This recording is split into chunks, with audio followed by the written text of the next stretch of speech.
Mengetahui rahasia yang tersimpan di balik tata letak Ka'bah, berarti memiliki kunci untuk mengungkap lintasan sejarah umat manusia.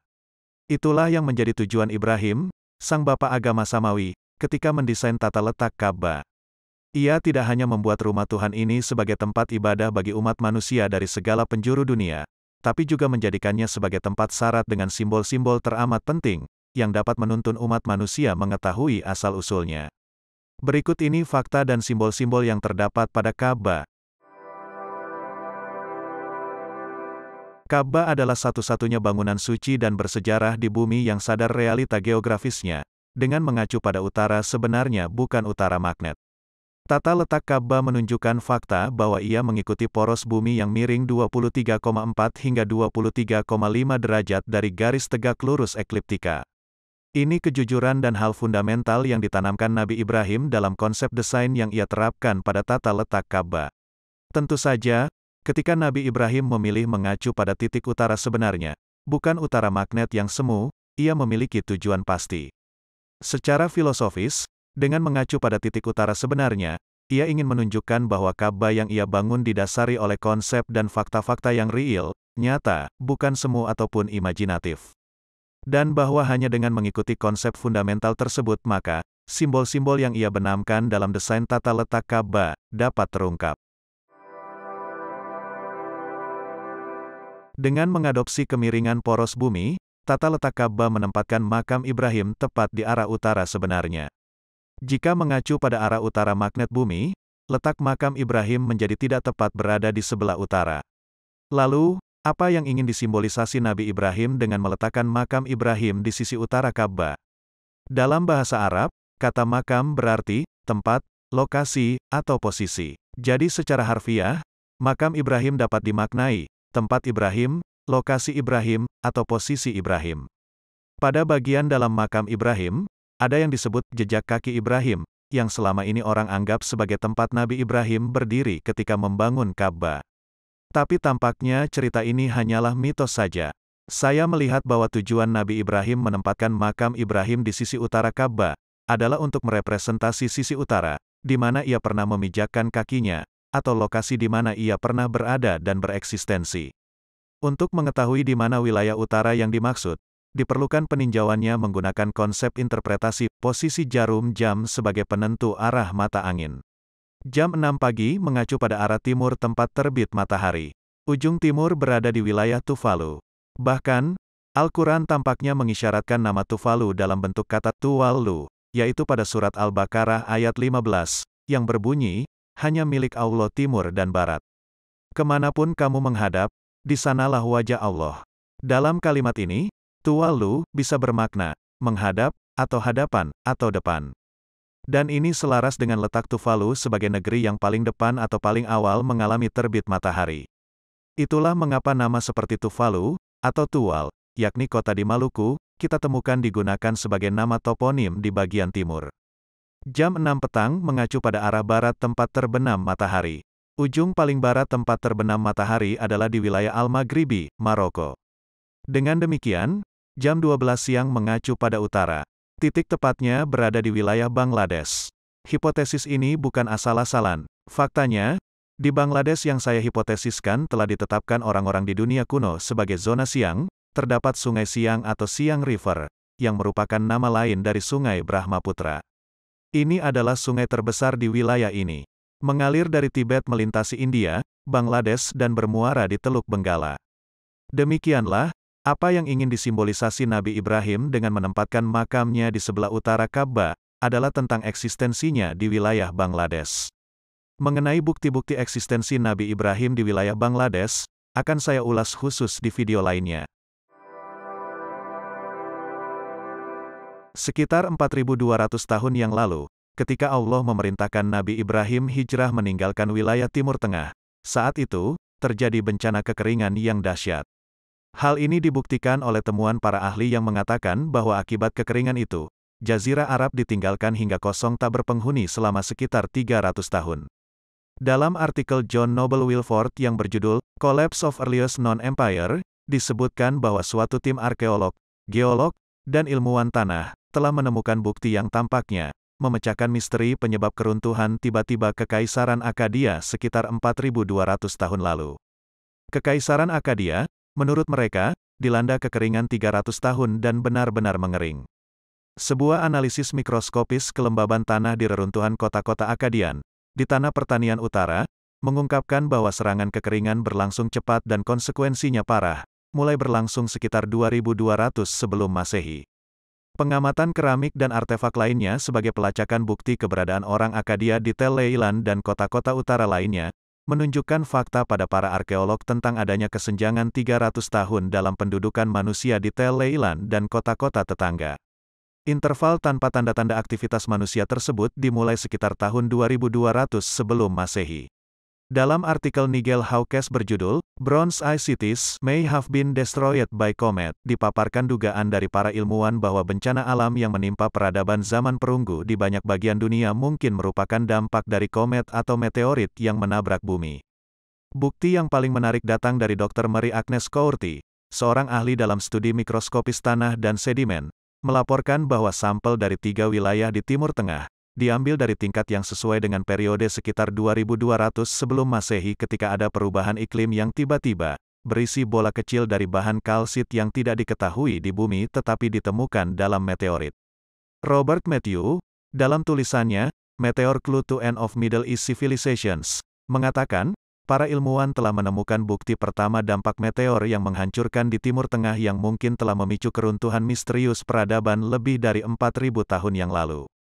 Studi gambar satelit Irak Selatan telah mengungkapkan depresi melingkar selebar 2 mil yang menurut para ilmuwan menanggung semua ciri dari sebuah kawah tumbukan. Hal ini menunjukkan bahwa, pada masa lalu, Timur Tengah telah diserang oleh meteor dengan kekerasan setara dengan ratusan bom nuklir. Pada hari ini, kawah tersebut terletak pada apa yang seharusnya menjadi laut dangkal 4.000 tahun yang lalu. Efek bencana ini dapat menjelaskan misteri mengapa begitu banyak budaya awal mengalami penurunan tiba-tiba sekitar 2300 sebelum Masehi. Termasuk di antaranya kehancuran budaya Akkadia di Irak Tengah, akhir dinasti kelima Kerajaan Lama Mesir, dan hilangnya ratusan permukiman awal di Tanah Suci secara tiba-tiba. Jadi, jika Nabi Ibrahim telah kita ketahui hijrah ke arah timur, ke wilayah Bangladesh yang basah dengan curah hujan yang tinggi, lalu, kemana Nabi Ismail hijrah? Dalam riwayat agama Samawi disebutkan, Nabi Ismail pernah menghuni Makkah, tempat ia ditinggalkan ketika bayi bersama ibunya Hajar, tetapi ketika bencana besar datang melanda, tentu saja ia diperingatkan Nabi Ibrahim untuk segera menyingkir meninggalkan wilayah Timur Tengah. Karena jika tidak, posisinya di Makkah tidak akan dapat selamat dari bencana tumbukan meteor di Irak yang setara dengan ratusan bom nuklir. Jikapun selamat dari tumbukan meteor itu, bencana lanjutan seperti kebakaran besar dan kekeringan hebat, akan membuatnya kesulitan dan menyerah pada akhirnya. Jadi kemanakah Nabi Ismail hijrah? Sebelum menjawab pertanyaan ini, saya ingin sedikit mengalihkan pembahasan ini, untuk mencermati makna kata hijr Ismail dan bentuknya yang setengah lingkaran. Kata hijr dalam bahasa Arab dan bahasa Urdu artinya, perpisahan, perbedaan, atau keberangkatan dari. Kata hijrah yang berarti migrasi atau berpindah berasal dari kata hijr ini. Dari memahami makna hijr, dan dengan mencermati bentuk setengah lingkaran, 180 derajat, bangunan hijr Ismail di sisi paling barat Ka'bah, maka, dapat diperkirakan jika makna filosofis hijr Ismail adalah tentang titik paling barat sebagai titik perpisahan antara siang dan malam. Sisi barat sebagai sisi yang membatasi antara sisi 180 derajat belahan bumi siang hari, dengan 180 derajat belahan bumi malam hari.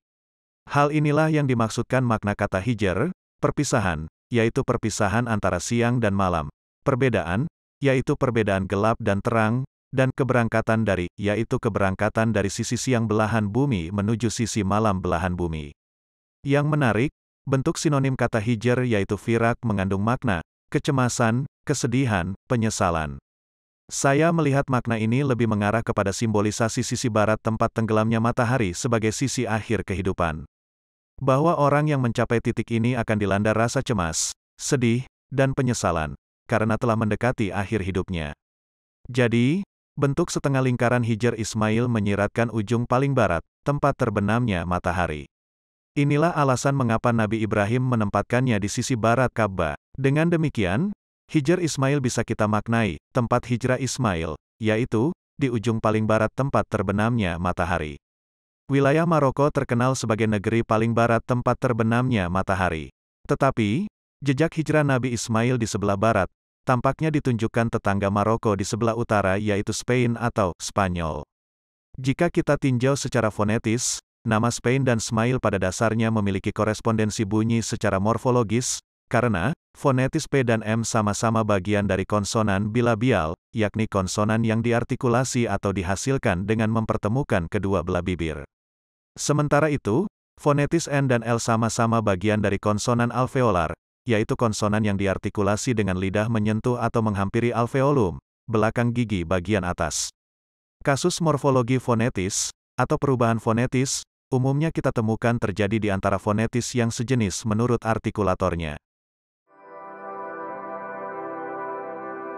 Hajar Aswad di sudut timur laut, pintu Ka'bah yang diletakkan di sampingnya, dan bahwa sudut ini merupakan titik awal tawaf, adalah rangkaian metafora atau simbolisasi, yang berbicara banyak, tentang sesuatu di masa yang sangat kuno, di masa ketika semua hal tentang manusia baru saja dimulai. Metafora adalah gaya bahasa yang umum digunakan leluhur kita di masa kuno, dalam mengungkap sesuatu. Terutama terhadap kejadian, figur, atau hal-hal apapun yang dianggap sangat sakral dan sifatnya suci. Selain sebagai wujud penghormatan terhadap apa yang dianggap sakral tersebut, kenyataannya, gaya bahasa metafora memang memiliki kedalaman atau keluasan makna yang bisa dikatakan, tepinya tak terjangkau nalar, sehingga dengan demikian bernuansa kesadaran kosmis.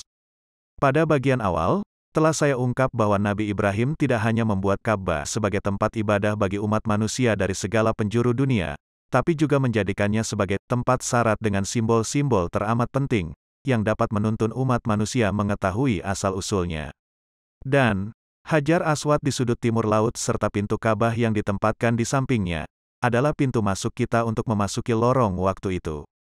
Nabi Idris, atau Hermes, adalah orang yang berperan sangat penting dalam menyiapkan dan memastikan kita mampu menjelajahi lorong waktu itu.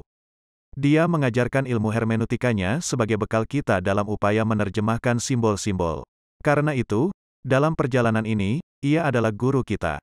Hermeneutika adalah sebuah teori yang mengatur tentang metode penafsiran, yaitu interpretasi terhadap teks dan tanda-tanda lain yang dapat dianggap sebagai teks. Secara etimologi, hermeneutika berasal dari penggabungan nama Hermes, dengan kata nautica, yang dalam bahasa Italia berarti pelayaran. Jadi, kata hermeneutika dapat kita maknai menjadi melayari pemikiran Hermes atau Nabi Idris. Jadi, makna apa yang dapat kita tangkap dengan fakta bahwa sudut Hajar Aswad tepat menghadap ke Indonesia? Mengetahui jawaban pertanyaan, mengapa sudut Hajar Aswad tepat menghadap ke Indonesia? Pada dasarnya, mengetahui pula jawaban dari pertanyaan yang juga sangat penting, yaitu, mengapa sudut Hajar Aswad menjadi tempat orang memulai tawaf? Secara harfiah, Hajar Aswad artinya batu hitam. Hajar artinya batu, Aswad artinya hitam. Menurut riwayat yang berkembang dalam tradisi Islam, Hajar Aswad adalah batu yang berasal dari surga. Awalnya berwarna putih susu, lalu seiring waktu berubah warna menjadi hitam. Dengan menaati konsep yang diterapkan Nabi Ibrahim pada tata letak Ka'bah, yaitu mengacu pada utara sebenarnya, kita mendapati sudut Hajar Aswad menghadap ke sekitar arah timur laut. Untuk menentukan di mana wilayah timur laut yang dimaksud, kita mesti menggunakan metode interpretasi posisi jarum jam sebagai penunjuk arah. Jika jam 6 pagi, merepresentasi arah timur, yaitu titik terbit matahari, jam 12 siang, merepresentasi arah utara, yakni titik tengah hari, jam 6 petang, merepresentasi arah barat, yakni titik terbenam matahari, maka, jam 9 pagi tentunya dapat diduga merepresentasi arah timur laut. Silahkan cermati gambar ini. Dalam gambar ini, dapat kita lihat, wilayah Indonesia dari Papua hingga Sumatera, masuk dalam kawasan timur laut. Ini sesuai dengan fakta bahwa di masa lalu, wilayah Indonesia atau Nusantara, selain dikenal sebagai negeri Sabah atau negeri pagi, juga disimbolisasi dengan sebutan negeri timur laut. Pintu Ka'bah yang terletak di samping Hajar Aswad, mengisyaratkan bahwa sisi timur laut ini adalah pintu masuk paling awal, bagi utusan pertama dari langit, untuk memulai kehidupan peradaban umat manusia di bumi.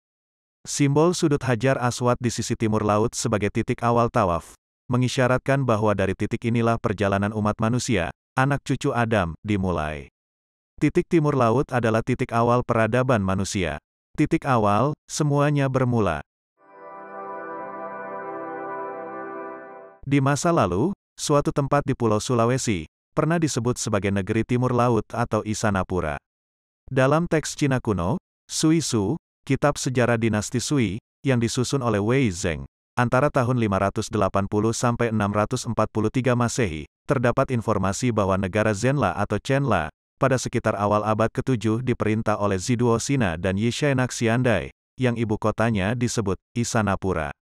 Nama Isanapura oleh para sejarawan dianggap berasal dari bahasa Sanskerta, Isana, yang berarti timur laut. Anggapan ini sangat mungkin berasal dari pemahaman konsep Dikpala yang terdapat dalam tradisi Hindu. Asta Dikpala atau penjaga dari 8 arah, terdiri dari Dewa Kubera, penjaga arah utara, Dewa Bayu, penjaga arah barat laut, Dewa Varuna, penjaga arah barat, Dewa Nirti, penjaga arah barat daya, Dewa Yama, penjaga arah selatan, Dewa Agni, penjaga arah tenggara, Dewa Indra, penjaga arah timur, dan Dewa Isana, penjaga arah timur laut. Dalam kitab suci Hindu, nama Isana diberikan kepada Siwa. Isana menandakan bentuk halus Siwa yang mewakili pengetahuan transendental. Vastu Sastra yaitu sistem arsitektur tradisional Hindu, secara harfiah berarti ilmu arsitektur, menekankan bahwa Isana disa atau arah timur laut, mewakili kesejahteraan dan pengetahuan. Dalam tradisi Hindu, utara melambangkan kekayaan dan kebahagiaan sedangkan timur melambangkan pengetahuan dan kedamaian. Isana adalah kombinasi dari keduanya. Mengenai letak Isanapura sebagai ibu kota Zenla, sejarawan dunia pada umumnya menempatkannya di wilayah Kamboja hari ini. Klaim para sejarawan yang menempatkan Zenla di wilayah Kamboja hari ini, sebenarnya mudah dilihat sebagai sebuah bentuk klaim yang dipaksakan. Transkripsi toponim yang disebut dalam berita Cina, terlihat begitu mudah dikait-kaitkan dengan toponim tertentu di Kamboja saat ini, yang pada kenyataannya, sama sekali tidak memiliki keidentikan, jika ditinjau menurut struktur fonetisnya. Berikut ini beberapa informasi dari catatan Cina kuno mengenai Zenla, yang menguatkan indikasi jika Zenla yang dimaksud dalam kronik Cina, letak sesungguhnya adalah di Pulau Sulawesi. Dalam artikel mengenai Zenla di halaman chinaolage.de disebutkan sebagai berikut, ibu kota Zenla selain disebut Isanapura pernah pula disebut Wuge, yang dalam buku Zufanzi disebut Luwu. Selanjutnya, di bagian akhir, disebutkan bahwa Zenla terpecah menjadi 2 kerajaan, yakni Lu Zenla, artinya, Zenla tanah, dan Sui Zenla, atau Zenla air. Lu Zenla juga disebut Wendan, atau Polo. Toponim Wuge, Luwu dan Polo yang disebut dalam artikel tersebut, jika dicermati, terlihat identik dengan entitas nama wilayah yang ada di Pulau Sulawesi. Nama Wuge dapat kita lihat identik dengan Wugi atau Ugi, yakni bentuk kuno dari nama Bugis, sementara nama Luwu jelas identik dengan Luwu, yaitu kerajaan tertua dan terbesar di Pulau Sulawesi. Adapun nama Polo dapat kita lihat identik dengan Palu, yang merupakan nama ibu kota Sulawesi Tengah pada hari ini. Demikianlah, singkat cerita, negeri timur laut yang diisyaratkan oleh letak Hajar Aswad, di sisi timur laut Ka'bah, merujuk pada suatu tempat di Pulau Sulawesi. Saya bisa katakan di sini, tepatnya yaitu di Gunung Latimojong. Hajar Aswad yang berarti batu hitam, persis sama, dengan makna nama tradisional Gunung Latimojong, yaitu Buntu Batu Lotong, yang artinya Gunung Batu Hitam. Masyarakat lokal yang hidup di kaki gunung umumnya menggunakan nama ini untuk menyebut Gunung Latimojong. Hajar Aswad dalam riwayatnya, disebut berasal dari surga. Ini juga, ada kesamaan dengan makna nama puncak tertinggi Latimojong yaitu, Rante Mario, yang artinya, tanah bahagia. Kata Rante, artinya, tanah atau dataran, sementara kata Mario, artinya, bahagia. Kita dapat melihat bahwa makna nama Rante Mario ini merupakan bentuk kalimat naratif untuk kata, surga. Demikianlah, ketika Nabi Ibrahim mendesain tata letak Ka'bah dengan menempatkan Hajar Aswad di sudut timur laut, menempatkan pintu Ka'bah tepat berada di sisinya, dan putaran tawaf dimulai dari sudut yang sama, dia, pada hakikatnya, merancang rangkaian metafora yang bercerita tentang awal mula peradaban manusia. Di mana itu dimulai, siapa yang memulai, dan bagaimana itu kemudian berkembang.